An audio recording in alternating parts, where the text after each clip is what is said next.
اپنی تربیت میں لیے ہوئے ہیں۔ اسی درمیان میں آپ کے چچا ابو طالب تجارت کے سفر کے لیے ملک شام کی جانب روانہ ہوئے ہیں۔ آپ اپنے ساتھ میں اپنے بھتیجے کو ہر وقت رکھا کرتے تھے، اپنے سینے سے لگا کر رکھا کرتے تھے، کبھی بھی اپنی آنکھوں سے اوجھل نہیں ہونے دیتے، ہر وقت اپنے ساتھ اپنے چچا کو، اپنے بھتیجے کو رکھا کرتے تھے۔ آپ شام کے سفر پر روانہ ہو رہے ہیں، یہی واقعہ ہے جس نے آپ کے چچا کو جھنجھوڑ کر رکھ دیا ہے۔ شام کے سفر پر روانہ ہونے کی تیاری ہے، سارا ساز و سامان تجارت کا رکھ لیا گیا اور یہ فیصلہ کیا گیا کہ محمد عربی کو مکے کی سرزمین پر چھوڑ دیا جائے۔ آپ مکہ کی سرزمین سے آپ کے چچا ملک شام کی جانب نکل رہے ہیں، اپنے بھتیجے سے رخصت لے رہے ہیں، روانگی کا وقت ہے۔ اپنے بھتیجے سے کہہ رہے ہیں کہ بھتیجے، میں ملک شام کے سفر پہ تجارت کے لیے جا رہا ہوں۔ آپ صلی اللہ علیہ وسلم تقریباً 9 سال کی عمر کے ہیں۔ آپ اپنے چچا کی گردن سے لپٹ گئے،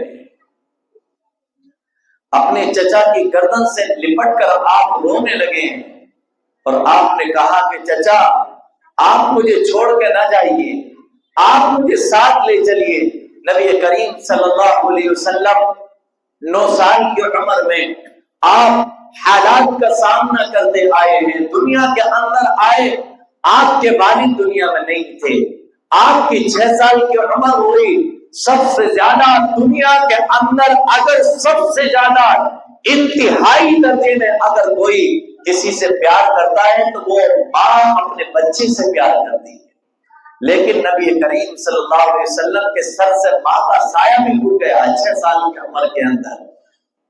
اس کے بعد 8 سال کی عمر کو پہنچے ہیں، آپ کے دادا بھی چلے گئے ہیں، آپ مستقل حالات کا سامنا کرتے آ رہے ہیں۔ جب روانہ ہوئے چچا گردن سے لپٹ گئے ہیں اور فرمایا کہ چچا، آپ مجھے چھوڑ کے نہ جائیے گا۔ آپ کے چچا نے اپنے بھتیجے کی اس بیچارگی کو اور اس حالت کے اندر پیار و محبت کو جب دیکھا تو آپ نے ساتھ لے جانے کا فیصلہ کیا ہے اور ساتھ لے کر اپنے بھتیجے کو ملک شام کا سفر شروع کیا ہے۔ ملک شام سے پہلے ایک جگہ پڑتی ہے جس کا نام بصرہ ہے۔ بصرہ کے مقام پر یہ قافلہ ایک جگہ قیام کرتا ہے۔ جو آج صلی اللہ علیہ وسلم کے چچا کے ساتھ لوگ ہیں، وہ قافلہ ایک جگہ پر قیام کرتا ہے اور پڑاؤ ڈالتا ہے۔ اسی جگہ پر ایک عیسائی راہب ہے جس کا نام جرجیس تھا اور اس کا نام اور اس کا لقب بحیرہ تھا۔ بعض مؤرخین نے بحیرہ لکھا ہے، لیکن سیرت المصطفیٰ کے مطابق حضرت مولانا ادریس صاحب کاندھیلوی رحمت اللہ علیہ نے اس کا نام بحیرہ لکھا ہے۔ آپ صلی اللہ علیہ وسلم کو اس نے دیکھا اور دیکھ کر جس کا حال یہ تھا کہ وہ اپنی جگہ سے اٹھتا نہیں تھا، اپنی عبادت خانے سے الگ نہیں ہوتا تھا، لیکن جب اس نے محمد عربی کو دیکھا تو وہ اپنی جگہ سے اٹھ کھڑا ہوا اور اٹھ کر نبی کریم صلی اللہ علیہ وسلم کا ہاتھ پکڑ لیا اور ہاتھ پکڑ کر کہا، ھذا سید العالمین، یہی تو جہانوں کا سردار ہے، وھذا رسول رب العالمین، اور یہی تو جہان کے پروردگار کا رسول ہے۔ اور آگے فرمایا، ھذا رحمۃ للعالمین، یہی تو رحمت للعالمین ہے۔ ساتھ میں جو لوگ ہیں، قریش کے جو لوگ آپ کے ساتھ گئے ہیں، آپ کے چچا کے خاندان کے جو لوگ ہیں وہ آپ کے ساتھ ہیں، عرب کے اور لوگ آپ کے ساتھ ہیں۔ انہوں نے راہب سے پوچھا کہ آپ نے اس بات کا فیصلہ کیسے کر دیا کہ یہی جہانوں کا سردار ہے، یہی رب العالمین کا رسول ہے، آپ نے یہ فیصلہ کیسے کر دیا؟ تو اس راہب نے یہ کہا کہ ہم نے جو پیچھے کتابوں میں پایا ہے، سابقہ کتابوں کے اندر جو بات ہم نے پڑھی ہے، اس کے مطابق وہ ساری کی ساری خوبیاں اس کے اندر پائی جاتی ہیں۔ راہب سے پوچھا گیا کہ آپ نے سابقہ کتابوں کے اندر کیا نشانیاں پڑھی ہیں؟ تو اس بحیرہ راہب نے یہ کہا کہ میں نے ایک نشانی تو یہ پڑھی ہے، پہلے میں آپ کو یہ بتا دوں کہ جب آپ اس پہاڑی سے اتر رہے تھے، شاید آپ نے نہیں دیکھا، میں نے اپنی ان آنکھوں سے دیکھا ہے کہ جب محمد عربی اور آپ کا قافلہ پہاڑی سے نیچے اتر رہا ہے تو تمام درخت اور پتھر محمد عربی کو سجدہ کر رہے ہیں۔ اور ہم نے سابقہ کتابوں میں پڑھا ہے کہ درخت اور پتھر کسی انسان کو نہیں بلکہ نبی کو سجدہ کرتے ہیں، اور آپ کے سامنے پتھروں کا سجدہ کرنا اور آپ کے سامنے درختوں کا سجدہ کرنا، یہ اس بات کی علامت ہے کہ یہی وہ آخری نبی ہے جسے اللہ نے خاتم النبیین بنایا ہے۔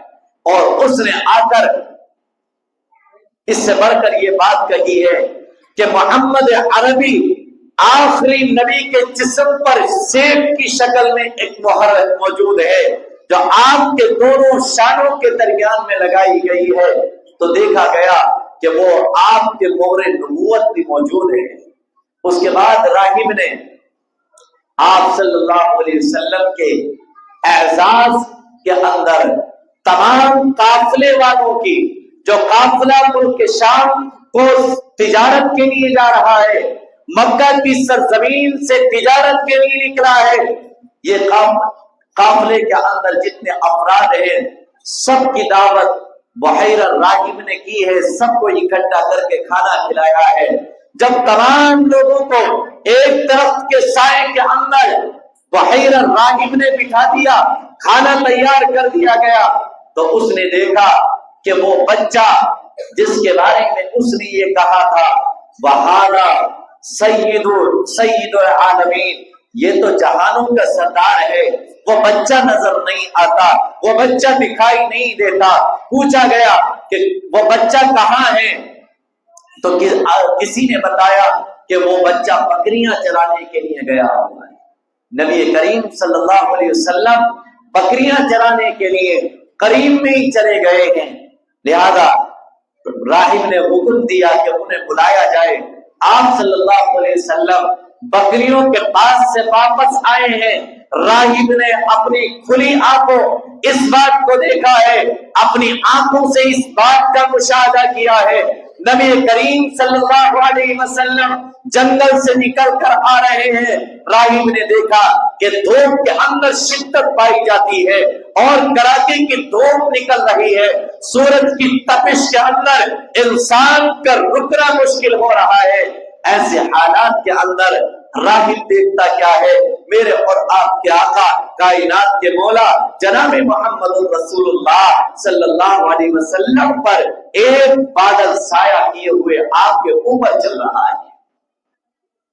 آپ صلی اللہ علیہ وسلم اپنے قافلے کے پاس آئے تو قافلے کے پاس راہب نے تمام قافلے کو ایک پیڑ کی چھاؤں میں بٹھا دیا تھا۔ اس زمانے میں عمارتوں کا دستور نہیں ہوتا تھا، عمدہ قسم کی تعمیرات نہیں ہوتی تھی، جیسا کہ آج کے اس زمانے کے اندر عمدہ عمارتیں پائی جاتی ہیں، چاہے وہ اپنی پرسنل عمارتیں ہو، چاہے وہ سرکاری عمارتیں ہو۔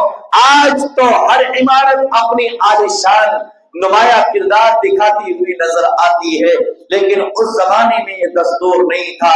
میرے اور آپ کے آقا کائنات کے مولا جناب محمد رسول اللہ صلی اللہ علیہ وسلم جب واپس راہب کے پاس تشریف لائے، آپ نے دیکھا کہ آپ کے ساتھ والے تمام لوگ، آپ کے قافلے والے تمام لوگ درخت کے سائے کے اندر بیٹھ گئے، اور اب آپ کے بیٹھنے کی جو جگہ ہے وہاں تک درخت کی چھاؤں نہیں پہنچتی ہے، وہاں تک درخت کا سایہ نہیں پہنچتا ہے۔ میرے آقا جناب محمد رسول اللہ صلی اللہ علیہ وسلم